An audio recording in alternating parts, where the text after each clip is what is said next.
Practice listening test for IELTS, version 1. Instructions. You will hear a number of different recordings and you will have to answer questions on what you hear. There will be time for you to read the instructions and questions and you will have a chance to check your work. All the recordings will be played once only. The test is in 4 sections. Write all your answers in the listening question booklet. At the end of the test, you will be given 10 minutes to transfer your answers to an answer sheet. Now turn to Section 1. Section 1. You are going to listen to a talk about library system. Look at questions 1 to 12.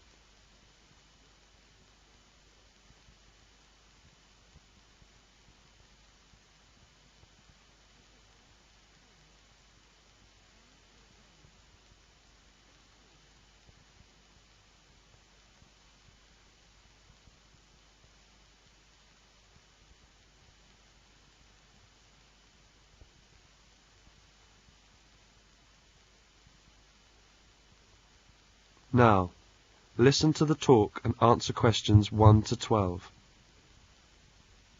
Right, everyone, my name is Kathy Smith. I'd like to give you a brief introduction about the library system. Every good student should learn how to use the library. If you have to do a research project, the library is the place to go to for information. Libraries contain books and periodicals, magazines and newspapers on many different subjects. To find the information you need, you must know how to use the library. All libraries are organised in much the same way. Every library houses a collection of books. Many libraries also have periodicals, films and records. All the books in a library can be classified under 2 main categories, fiction and non-fiction. Books of fiction contain stories that were made up by the author. Books of non-fiction contain factual material. When doing research, you use non-fiction books because you are looking for factual information. All the fictional books in a library are grouped in one section. They are arranged alphabetically by the last name of the author. Many libraries also label the spines of all books of fiction with the letters FIC or F. All libraries have a system for organising and classifying non-fiction books. The most widely used system is the Dewey Decimal System. It was designed by an American librarian named Melvin Dewey. It is called a decimal system because it divides all non-fiction books into 10 major categories. These are further divided into subdivisions. For example, all science books are numbered from 500 through 599. Each different field of science has a number within the 500 category. For example, astronomy is 520 and chemistry is 540. The Dewey Decimal System provides a category for every type of non-fiction book. The best way to locate a book in the library is to use the card catalogue. The card catalogue is an index of all the books in the library. Information about a book is listed on cards. All the cards are filed alphabetically and stored in drawers in large cabinets. The card catalogue can help you locate a particular book, a book on a certain subject, or a book by a particular author. In the card catalogue, each book has 3 cards, an author card, a title card, and a subject card. The author card is alphabetized under the author's name. The title card is filed alphabetically according to the title of the book. The subject card is filed alphabetically under the name of the subject of the book. In many university libraries, they use their own Biblitus cataloguing system or the microfiche system. Both of them list publications under author and title, and both are very easy to use. Now let us see the reference books. We all know that reference books make up an important part of a library's non-fiction books collection. They contain facts and information about any subject you can think of. Reference books are not meant to be read from cover to cover. You should use them when you want important facts and information about a particular subject. Let's see some major types of reference books. First, dictionaries. Dictionaries are books that list and give the meanings of the words in a language. They also give the pronunciation of words in a dictionary which are listed alphabetically. Second is encyclopedias. Encyclopedias are reference books that provide factual information about people, events, places and subjects of lasting interest. Each article is written by a specialist on the topic being discussed. An encyclopedia usually consists of a number of books arranged in a set. The volumes are arranged in alphabetical order according to the topic of each article. Letters are stamped on the spine of each volume to indicate the alphabetical rang of the topics in each volume. For instance, if you wanted to find information about the moon, you would look in volume 8 of the encyclopedia pictured here. Next is atlases. An atlas is a book of maps. It may contain many different kinds of maps. The maps in an atlas are often arranged alphabetically by country or continent. Almanacs are also a type of reference books. An almanac is a book that contains recent statistics and summaries of information on a wide variety of topics. It is published annually. Information is listed alphabetically by subject.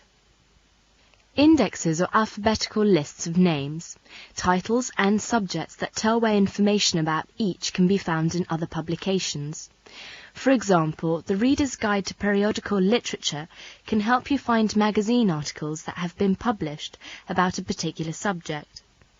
It will give you the names of publications that have carried articles about the subject, the dates and volume numbers of the particular issue in which the articles appeared.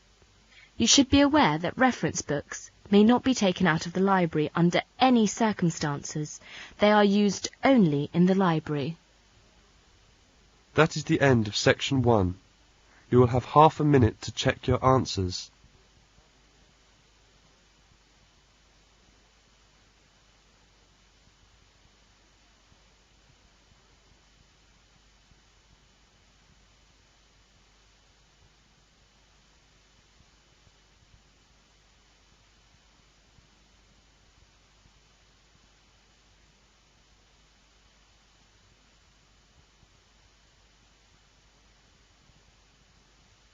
Now turn to section 2.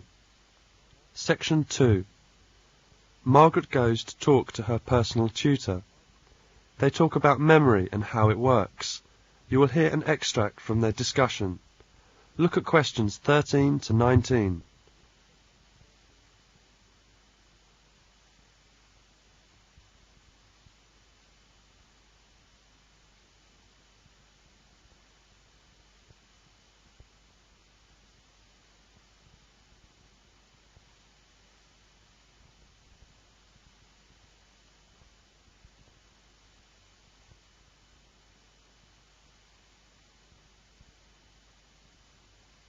Now listen to the discussion and answer questions 13 to 19. Good morning, Mr. White. Good morning, Margaret. Take a seat. How are your studies? Okay, but I find I have a lot of things to learn by heart. Yes, English is not easy to learn. Well, do you have a good memory? Yes, I think I do. Most people do have a good memory, but many of them do not really know how to use their memories to remember the things they want to. That's interesting. Yes, that may seem funny, but it's true. With a better understanding of how to use your memory, you will be able to remember more things and retain them for a longer time. There are 3 things to do to prepare your memory. What 3 things? First is understanding. Before you can remember something, you must have a good understanding of it. It is very difficult to remember something you do not understand completely. Yes, I agree with this. And the next is to associate. What does associate mean? To associate means to go together. When you associate, you think of some way in which the things you want to remember go together. It is easy to remember a set of facts if you can associate them in some way. It is very helpful to learn this way. The last thing is to visualize. Visualizing is seeing something in your mind. I see. To visualize means to close our eyes and try to picture the things we want to remember. Yes, try to picture how they go together. When you visualize the facts, it will help you remember them. That's very interesting. I haven't done this before. I'll try it next time and see how it goes. Now we have gone through the 3 steps to prepare your memory. There are the 3 steps you should follow to memorize any set of facts. Tell me more about these steps. You know that to memorize means to fix something firmly in your memory. One way is to recite the facts over and over again, until you can recall them all easily. Do you recite the things you want to memorize? Yes, I often read the new vocabularies out loud and try to memorize them. That's a good way to remember things. Tell me, how do you recite things? Well, first I write the facts in a list. Then I begin to say the facts over and over again till I can remember them. The one thing I find most difficult for me is to remember either the beginning or the end of the list. So how do you solve this problem? I place the easier facts to remember near the middle of my list, then recite the facts. I've found that when I do this, it's much easier to memorize the complete list without forgetting a single fact. Oh, that's good. The second step is to overlearn. What does overlearn mean? To overlearn something is to learn it so thoroughly that you can recall it as quickly as you can recall your own name. If you cannot recall the facts that quickly and easily, you have not reached the overlearning stage. I see. To overlearn is to learn something so well that you can recall it very easily whenever you want to. Yes, to overlearn something, you must recite it many times. Even after you think you know it very well, the last step is to review. I often review my lessons. That's good. You know, if you want to keep something in your memory for a long time, you must review it. To review is to go back over things you have learned. At first, you may want to review every day. In short time, every second or third day should be enough. If you can still recall the information easily, you can cut your review time to only once a week. As long as you can still recall the facts, you can make the time between reviews longer and longer. These 3 steps are very helpful ways to remember things. Thank you very much, Mr. White. I have learnt a lot from today's talk. That is the end of section 2. You will now have half a minute to check your answers.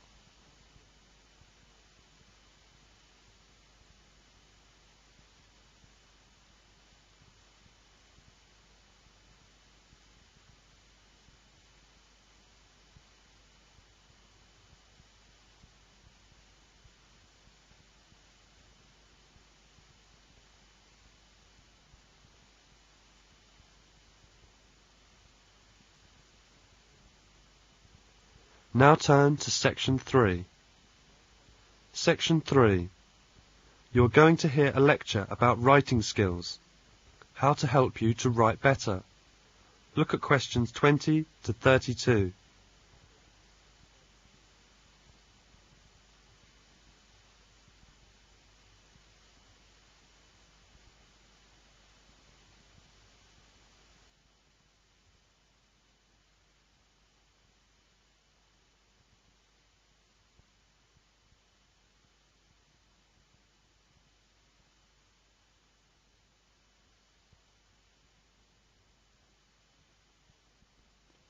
Now listen to the lecture and answer questions 20 to 32.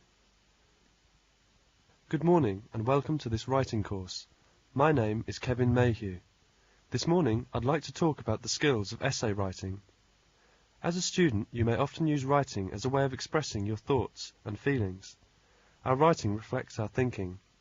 If you are having trouble writing, it may be that you haven't got your thoughts together. So if you want to write clearly, your thinking must be clear. Again, your purposes for writing are important. You can use writing as a way of getting your thoughts clearer. That's fine and can be very productive. But if you are using writing to tell someone something, for example in an essay or examination answer, then you will probably need to have many of your thoughts clear before you write the actual answer. Writing can help you to get your thoughts clear, to explore some of your ideas and remind yourself of important points. When you are writing an essay, a project or an exam answer, you are usually expected to write in a certain way. It helps to learn as much as you can about what is expected. You have to learn, for example, what the person who marks or assesses your work wants. What does he or she give marks for? How long should your work be? Can you find any examples of what the work should look like? Should there be any comments like, "I think," in what you produce? Are notes acceptable at times? Do you need to show you have researched other things? You can find the answer to such questions by asking and by looking at clues available in your work you have already finished and have marked. If you can, ask whoever assesses or marks your work. They may not be able to give you a simple answer, and they may say it has a lot to do with the way you arrange what you have to say. This brings us to a second point about writing. One of the more difficult things to do when you are writing as part of your studying is to make your work hang together. You should choose an order for your ideas when you write.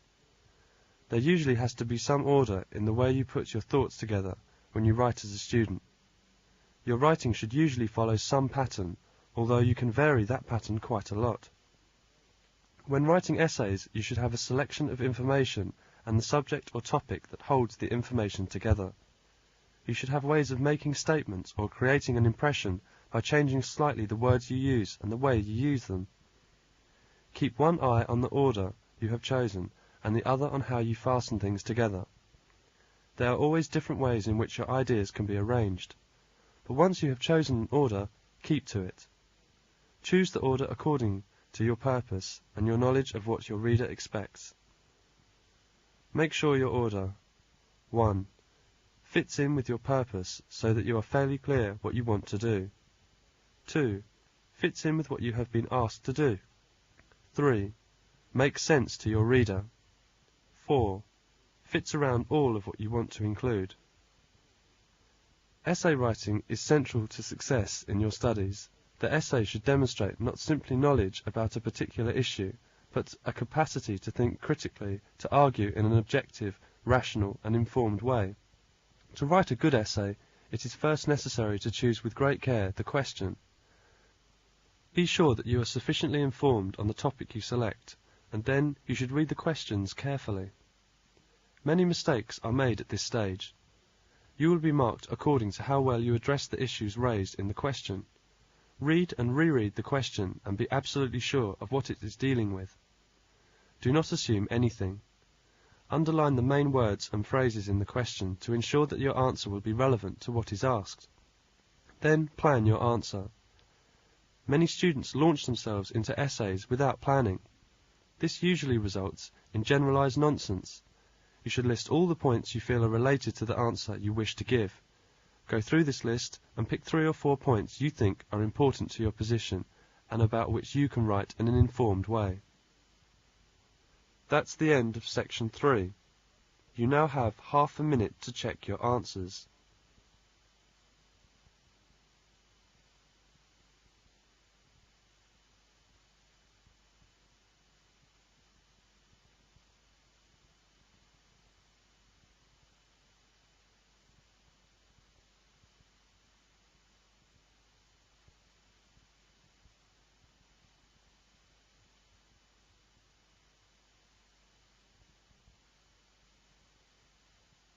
Now turn to Section 4. Section 4. You are going to listen to a local radio program that is broadcast daily and gives out information about job vacancies. Listen to the recording and complete the chart below. Look at questions 33 to 41.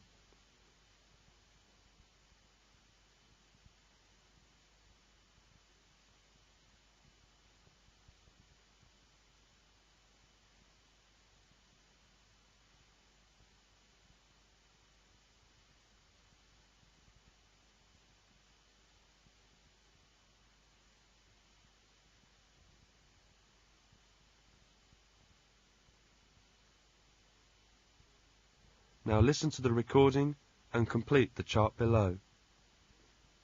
Hi, you're listening to Radio Southwest, the best in the Southwest for music and up-to-the-minute news. Sue's here. Hello, Sue. Hello, David. And we've got the job spot for you today. So if you're unemployed or looking for a new job, this could be the spot for you. So, let's have a look. See what we've got today. How about an engineer? You must be experienced for this job. At least 2 years' experience in this field and the pay will be agreed. So that will depend on experience. The hours are 8:30 a.m. to 5 p.m, Monday to Friday, and Saturday 8:45 a.m. to 4 p.m. So that's hours 8:30 a.m. to 5 p.m, Monday to Friday, and Saturday 8:45 a.m. to 4 p.m. An engineer. How about you, Sue? What have you got? Right, David. Well, the first one we've got is a cook. That's in a large, busy restaurant, so it's very useful to have had experience in large-scale cooking. The age is around 25 or so, and the pay is £5 an hour, so that's not bad, is it? The hours are good too. That's Monday to Friday, 3 till 6:30. Great. Thanks, Sue. So that's an air stewardess. Now, how do you fancy travelling around the world? How do you fancy being an air stewardess? There are age restrictions on this job. You should be between 18 to 25, and you need to speak 2 foreign languages for this job. And if you're keen on travelling, this could be a great job. The pay is reasonable. You may have 2 months' holiday a year. Sue, what else have you got? Right, Dave, we've got a telephone operator here that's in an office. And this job might suit a girl who is a school leaver.